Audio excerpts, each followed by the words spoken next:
এখানে বলে দিই একবার তাহলে। প্রথমে যে ইউনিভার্সিটিটা স্থাপিত হয়েছে ভারতের, কি নাম? কলকাতা ইউনিভার্সিটি, তারপরে হচ্ছে বোম্বাই ইউনিভার্সিটি, তারপরে মাদ্রাজ ইউনিভার্সিটি, তারপরে এলাহাবাদ ইউনিভার্সিটি।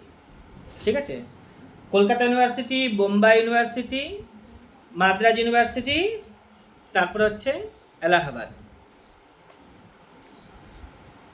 নাম শুনেছ ক্যাবিনেট মিশন প্ল্যান, যেটা 1946 খ্রিস্টাব্দে এসেছিল।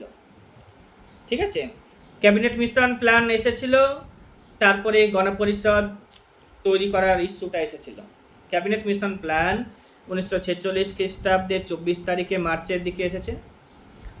ক্যাবিনেট মিশনে 3 জন মেম্বার ছিল ইংরেজ। একজনের নাম হচ্ছে ক্যাবিনেট মিশনের হেড যে ছিল তার নাম হচ্ছে lord Patrick Lawrence, A V Alexander, sir Stafford Cripps. কি বললাম নাম?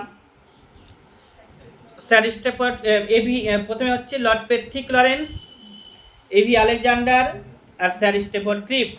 এই স্টেফার্ড ক্রিপস আবার 1942 খ্রিস্টাব্দে ক্রিপস মিশন বা ক্রিপস দৌত নিয়ে এসেছিল, যখন বিশ্বজুড়ে দ্বিতীয় বিশ্বযুদ্ধ চলছিল।